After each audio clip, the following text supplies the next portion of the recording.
He's calling us to do right here.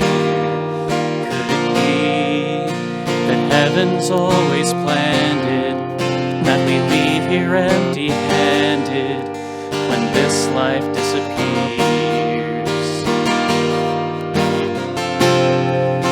But is it really living if my one ambition is simply hanging on till we all get out of here?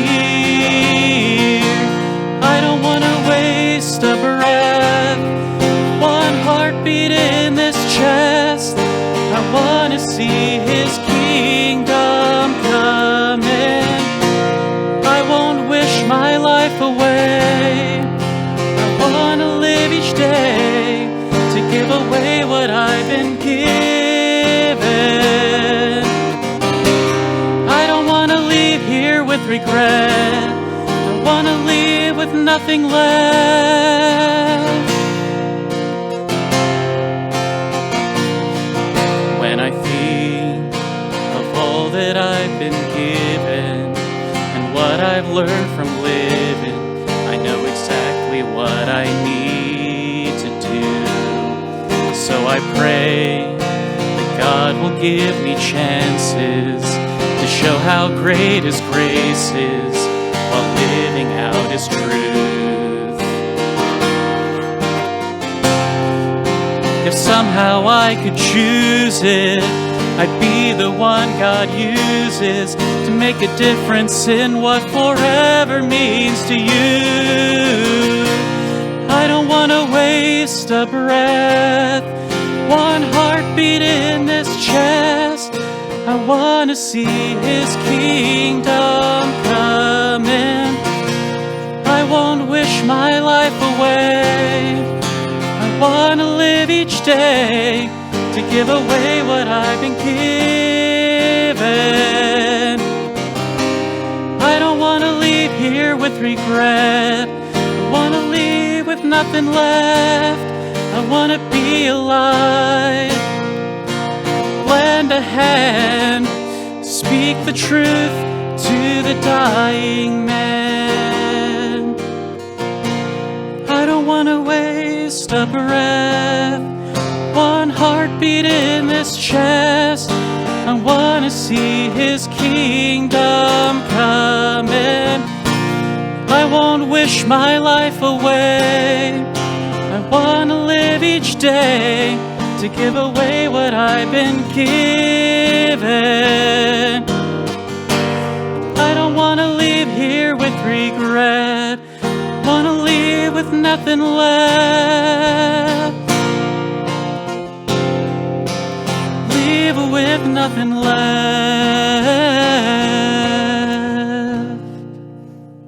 Luke chapter number 10 in your Bibles this morning. Luke chapter number 10. You can see on the screen behind me there's a QR code. If you'd like to get a picture of that, it'll take you to the sermon notes, or as well in your bulletin, you can follow the QR code to there as well. Can you believe that Valentine's Day is just a couple of days away? Guys, listen up. Valentine's Day is just a couple of days away, all right? Make sure we're all on the same page. You know, it's one of those holidays that brings great joy to ladies and terror to men. You don't want to mess it up and make sure everything is right. As you can imagine, Valentine's Day is not one of my favorite holidays. I always tell Erica it's one of those Hallmark holidays that was created to just get money out of me. And I said, why can't I just buy you flowers in June or July when it's not double the price? And it's a lot simpler then. And she would say, that'd be fine if you'd actually buy me flowers in June or July every now and then. And so I have to do something on Valentine's Day. You know, Valentine's Day was originated as a Christian feast to celebrate a martyr by the name of Saint Valentine. So really, when we're celebrating this holiday, we're celebrating someone's death, just so you're reminded of that. You know, I'm such a romantic. Can't you? It just oozes out of me in that celebration. Obviously, most of our world today doesn't celebrate Valentine's Day for a Christian martyr, but rather to celebrate love. You know, it's time to get gifts and spend time with that person you just feel so much in love with. It's a gushy time of expressing love. But what is love? How would you define love in this world? Listen to these group of kids as from this video as they share with us what their idea of what love is. What is love? Isn't that in a song?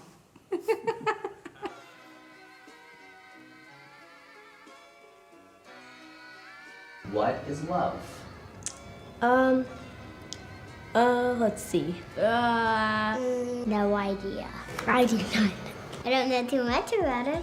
Love means like you love someone, love something, love them. You fall in love with another person. What is love? The things that you like love people. Love is like a way of saying I love you. Huh? I love you. Oh, what? I love you, is what he's saying. Oh, I love you? Yeah. Aw, thank you. But, what is love? It's where you care about somebody and you live with them and you just love them. Like your boyfriend or your mom or dad.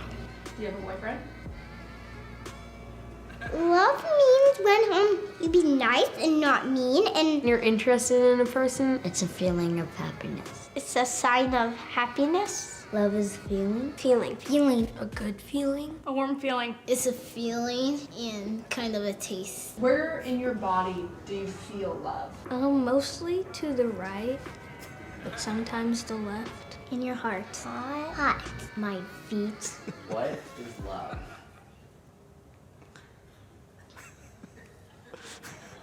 Love is something that everyone has, but they still have to find. Sometimes you can get mad. Sometimes feels uncomfortable. It's an emotion. A heartbeat. Love smells like flowers. Love feels like butterflies. It could mean different things, like you could love your family. Who's some people that you love? My friend, my mom. What is love? That's what is love. What is love? Yes, I don't know. I don't know love. Love is a thing that you like. It's when you like somebody. You like someone. When people like each other. A lot. Like a lot. When two people Really like each other. So much. If you like someone and you want to marry them, Love is when you get married. you get married. If you have a good relationship. What is love? A lion. A fire. What is love? Angel. To me, love is disgusting. Love is Not being fake. When two people find each other in the world, caring for someone, Caring about someone with your whole heart. that you can trust, someone you trust. It's a passion thing. When you're really happy. Mushy gushy. Kissing somebody and hugging somebody. When you hug someone, two people kiss. Kissing. Kiss. Love? Love is like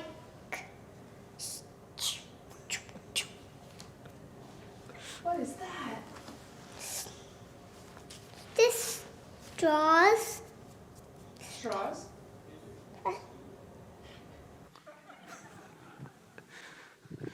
I relate to those kids. What is love? You know, they probably gave as good of answers as many of us could give of trying to define this idea of love. Have you ever tried to describe love to someone? Have you ever tried to describe what love is to a child and express what it really is to love someone? It's a feeling, it's an emotion, it's feeling all gooey inside. I mean, how do you define love? That's a question that has gone back for probably since the beginning of time. I can imagine Eve looking at Adam going, "Do you love me?" It's on this side I do, this side I'm not so sure about. I don't know how I feel at the moment. It's a question that's hard to understand sometimes, and that goes all the way back to Jesus' day. One day as Jesus was teaching, some religious leaders, one of the religious leaders raised his hand, and he asked a question. He said, "Jesus, what do I have to do to go to heaven?" In verse 26, he said, "Master," of Luke 10, "what shall I do to inherit eternal life?" And Jesus said to him, "What is written in the law? How readest thou? What do you think? What do you think you have to do to get to heaven?" And the guy said, "Well, love God with everything that you are and love other people." And Jesus said unto him in verse 28, thou hast answered right. This do, and thou shalt live. But the man said to him, willing to justify himself, and he said, well, who is my neighbor then? And that brings us to the story of what is called the Good Samaritan. And it's a famous story in Christianity of what love is all about. You see, it's easy to say that you love someone. But what does that really mean? What does that look like? Is it just words? Is it just being kind to other people? Is it just holding the door for a lady or mowing your lawn a little bit further over so that you can cut some of your neighbor's lawn as well? What does it mean to really love your neighbor? And who is your neighbor? Who are the ones that we should love? In this illustration of the Good Samaritan, there's 4 truths that I want us to see that I believe Jesus teaches us what it means to really love people and who our neighbors really are. The first thing that I want us to see is that love is active. Love is active. Look with me in verse number 30 of Luke 10. And Jesus answering said, a certain man went down from Jerusalem to Jericho and fell among thieves, which stripped him of his raiment and wounded him and departed, leaving him half dead. And just by chance there came down a certain priest that way. And when he saw him, he passed by on the other side. And likewise a Levite, when he was at the place, came and looked on him and passed by on the other side. See, the religious leaders in this story saw the beaten, wounded man, and what did they do? They passed by on the other side. They went, oh, look at that guy over there. We don't want to get too close to him. We don't want to be counted as ceremonially unclean. We don't want his germs to get on us. So let's go around to the other side. The religious leaders of Jesus' day knew what was right. Here was a man, a lawyer, one of the teachers of the law, came to Jesus Christ and he said, what do I have to do to get to heaven? And Jesus said, what do you think? He said, you got to love. You got to love God and you got to love other people. See, they knew what they were supposed to do.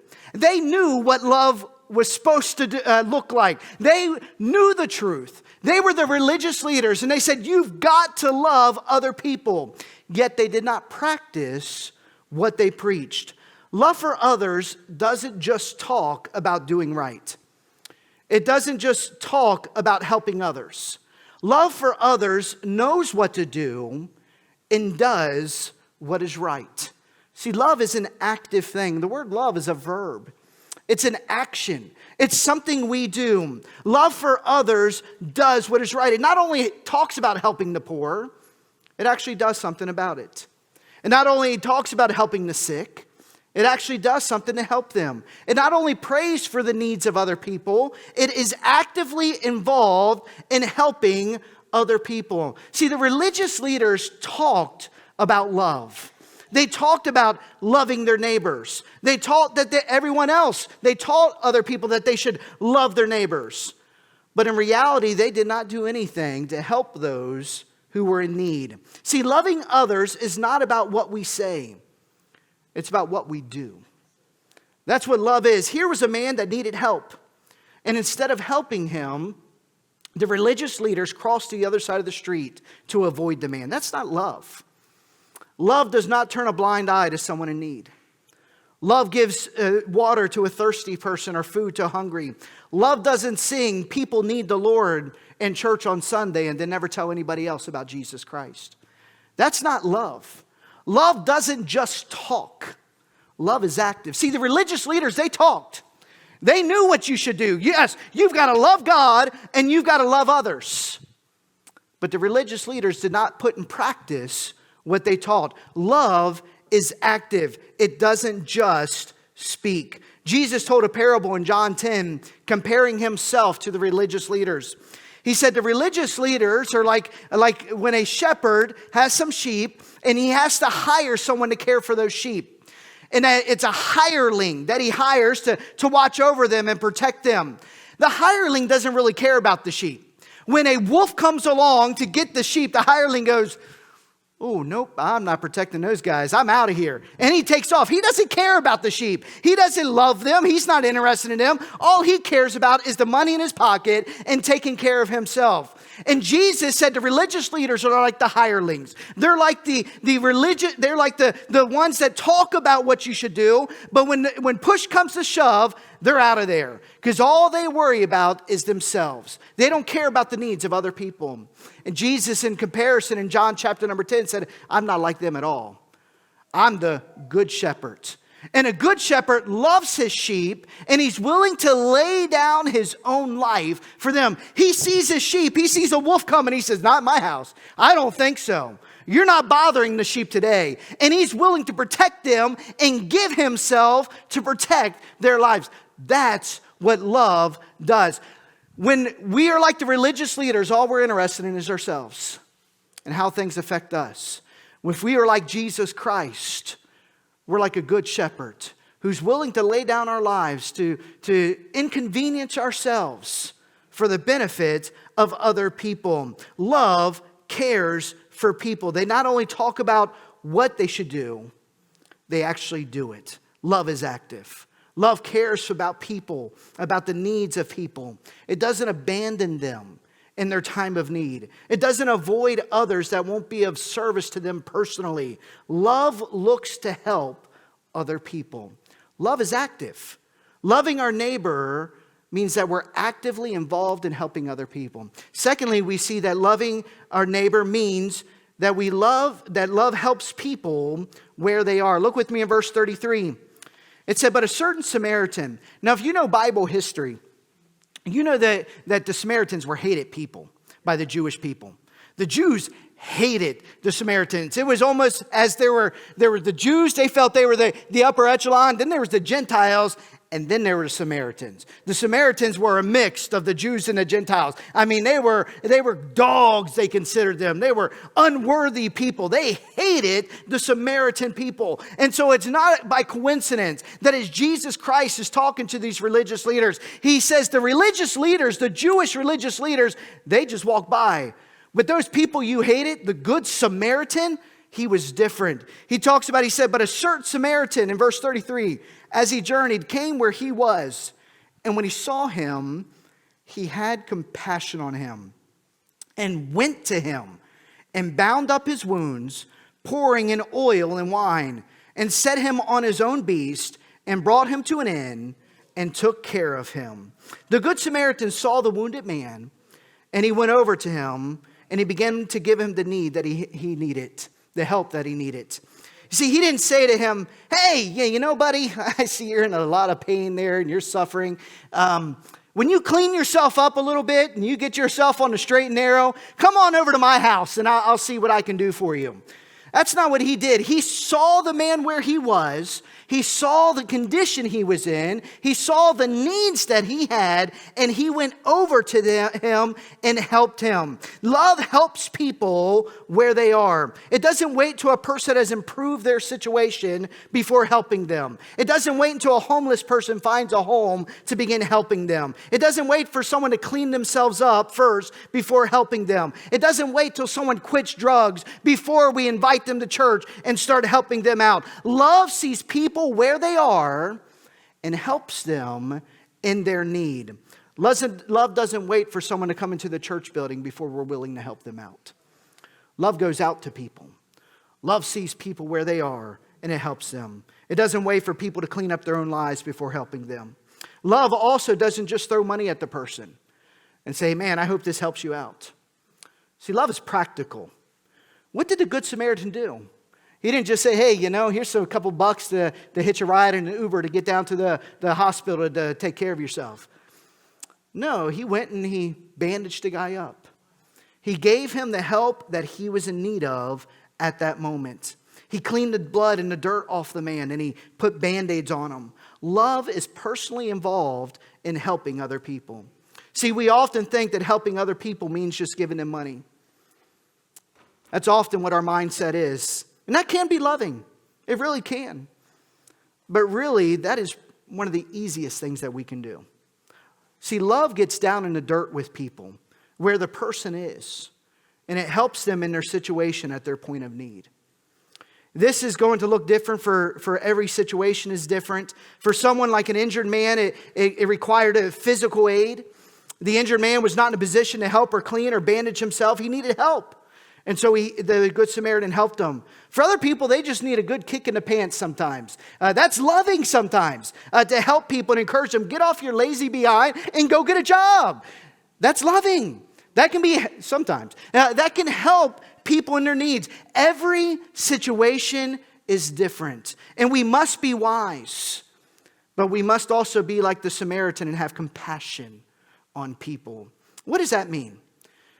Having compassion on people would be like, what would you want someone to do for you if you were in that situation? If you were in a difficult time, you come across someone and you see they're suffering, what would you want someone to do for you if you were in the same situation as that person? That's compassion. That's feeling their hurt, and it's looking for ways to help them. Love has compassion and helps people where they are, giving them the help that they need. That's what love is. Another thing that we see about love is love helps others improve their situation. The latter part of verse number 34, and it says, he set him on his own beast and brought him to an inn and took care of him. The Good Samaritan just didn't just leave the man sitting on the side of the road. He put the injured man on his donkey and he took him to a nearby town and set him up in a hotel. He helped the man improve his situation. Again, he didn't just give the man money or advice. He actively participated in helping this man. He personally took him to the hotel and took care of him. He improved the situation of the man. He inconvenienced himself for the benefit of this man. He took time out of his own personal life for a man that he had never met before to help the man improve his situation. He allowed this man to ride his donkey, and he walked beside instead of him riding on the donkey. He went out of his way to help this guy. You see, that's what love does. Love helps people to a better place. It helps unemployed people find work. It helps marriages that are struggling to navigate through the problems of life. It helps those parents who are struggling to find the right path with their kids, to find that way. It's invested in the life of the person. It's sacrificing for the benefit of other people. It helps people improve their situation. You know what that requires? That requires time, and that requires energy. It requires personal sacrifice. But that's what love does. Love is being willing to sacrifice yourself and what you want, and what sometimes even what you need for the benefit of other people. That's what love does. It gives of itself to help others improve their situation in life. Finally, I want us to see that love makes long-term investments. Look with me in verse 35. And on the morrow, when he departed, he took out 2 pence and gave them to the host, and said unto them, take care of him. And whatsoever thou spendest more, when I come again, I will repay you. The Good Samaritan had to return to his life. He couldn't sacrifice all his day. He was on a journey. He was going somewhere. He had business to take care of. He couldn't just give everything up to help this man. He had to get back to his life. He couldn't spend all his time, but neither did he wash his hands of this man. Neither did he say, I did my part. I'm good to go. I did all I could to help this guy. When he left the hotel worker with 2 pence. That's 2 days' wages of work. That was enough money to allow this guy to stay in the hotel for a little longer. And then he told the hotel worker, look, if this is not enough, when I come back by on my journey, I'll pick up the tab. I'll take care of this guy and make sure he's okay. See, the Good Samaritan made a long-term investment in helping this man. He sacrificed financially for this man. He planned to return and check on the condition of this man. He was coming back. Love makes long-term investments. Doing a good deed is not enough for the person who loves their neighbor. The long-term good of the person is their focus. See, love invests in teaching people good principles that will help them improve their lives. Not just to better their lives for 30 seconds, but I'm investing in your life long-term.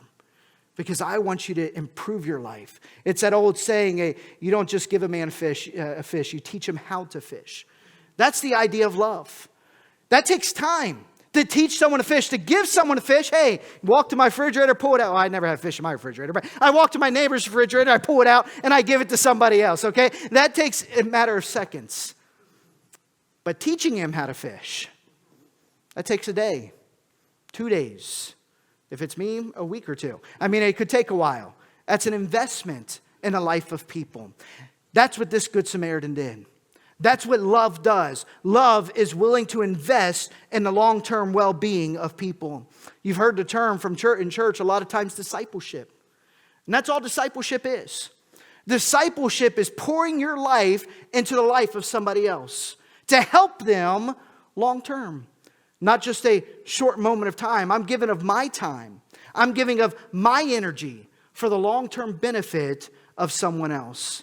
You know, of course, the best way that we can help people long-term is by leading them to Jesus Christ, by sharing the gospel with them. That changes people's lives better than anything else, any words of wisdom we could ever give them. The gospel of Jesus Christ changes lives, and we must be willing to share that.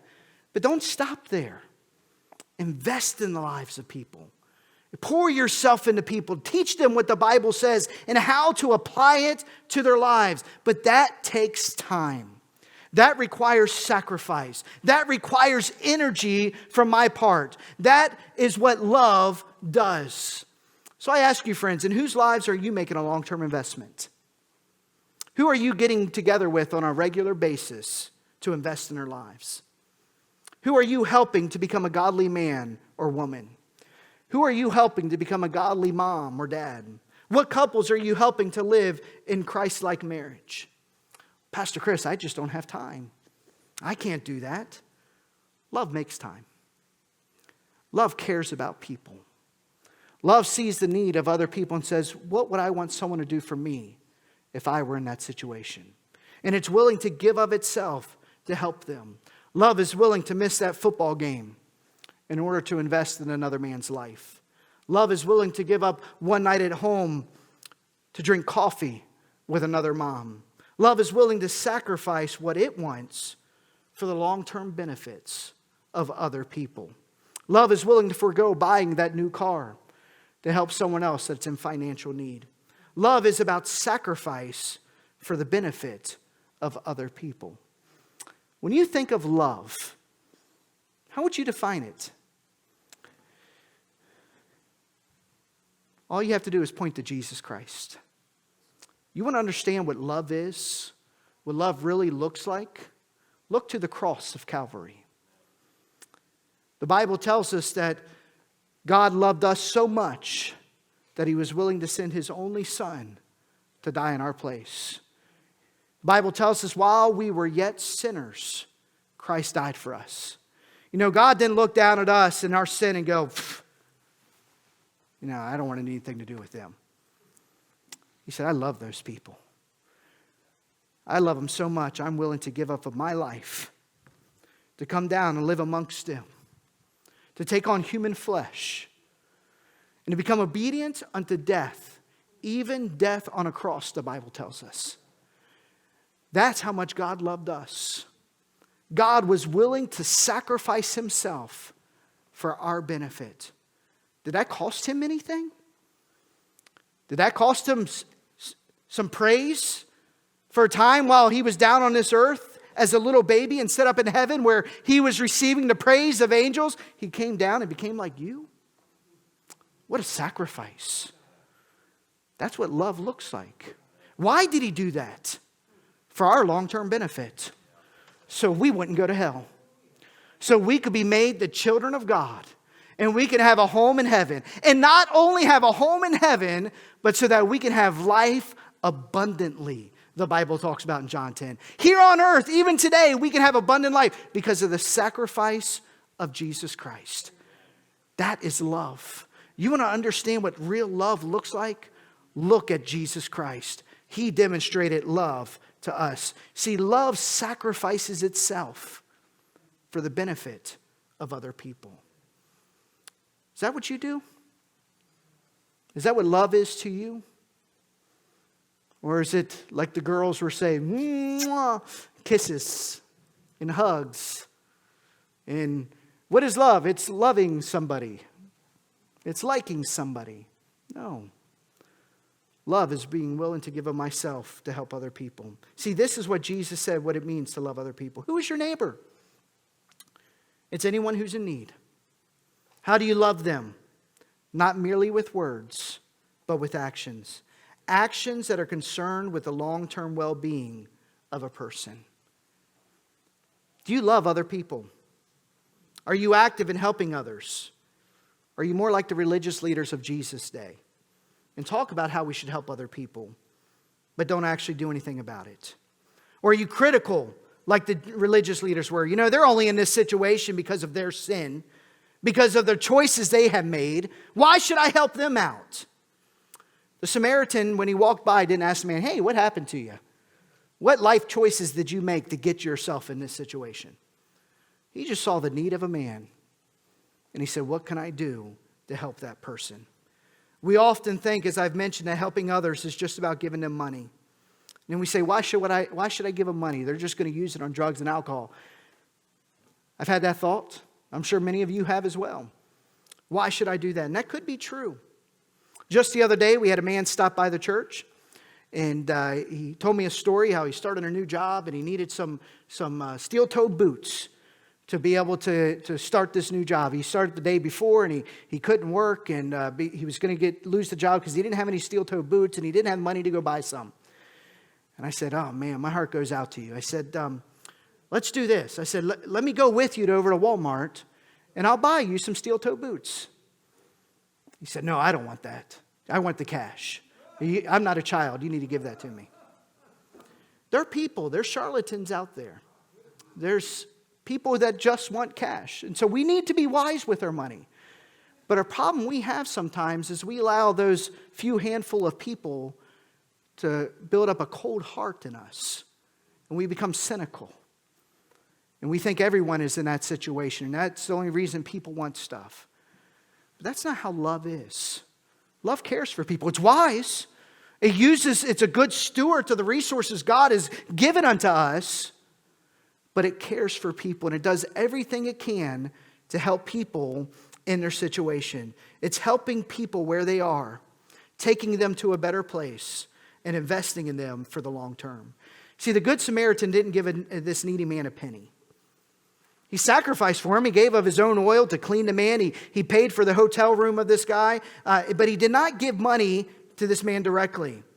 And what Jesus tells us is that love is interested in investing in people. It's interested in investing yourself for the benefit of other people. It's investing in those marriages that are falling apart. It's being a spiritual dad to that young man who doesn't have one in their home. It's helping that new Christian to learn biblical principles and how to apply them to their life. It's giving up a Saturday once a week to be able to invest in their lives. It's giving up a weeknight once a week to be able to sit down with a lady to help them as they navigate becoming a new Christian. See, love is about seeing people where they are and doing what they can to help them to be where Jesus wants them to be. It is giving of our time, of our energy, of our resources for the benefit of other people. And that takes a lot of different shapes and forms. And it looks a lot of different ways, but that's what love does. And that's what loving our neighbor is like. So do you love your neighbor? Are you investing in their lives? See, love isn't just buying flowers and candy, all right, honey? It's not just buying flowers and candy. I'm trying to save myself for Tuesday. That's not just what love is. Love is willing to sacrifice for the benefit of other people. Do you love others? An easy way to tell is look at your calendar. What do you set aside time for? Is it all you and your needs? Or you have time set aside to help and benefit other people? A phrase you've heard around church from time to time is community cares. And this is the whole idea of community cares. Community cares is an idea of we don't just bring people to church. They have to come here before we're a blessing to them. We just love people because God loves them. And that looks a lot of different ways. It's buying donuts for moms on Mother's Day. It's folding clothes and sorting clothes for those who are in need, helping Dulles South prepare that and get clothing out to people. It's looking for ways to be a blessing to people wherever they are, to help them. It's looking to go to our neighbor and cut the grass of our neighbor just because they need it. It's sacrificing myself for the benefit of other people. That's what love is. Do you care about other people? Do you love other people? If you love other people and you're willing to invest in them, God will give you opportunities. He will provide you opportunities for you to be a blessing to other people, to show that love. The question is, are you willing? Be on the lookout. Look for those times. Look for those possibilities where you can invest in the lives of people. Love is active. Love helps people where they are. And love is looking long-term investment in somebody else to make sure their long-term life is better, not just for the moment. May God help us to follow the example of Jesus Christ, this story of the Good Samaritan, and practice love. Let's look for opportunities this week to love other people and to invest in the lives of other people. Let us pray together. Father, thank you for your word. Thank you for joining us for part of a Sunday service at Community Baptist Church. I hope to meet you soon. May God impress His love upon your heart this week.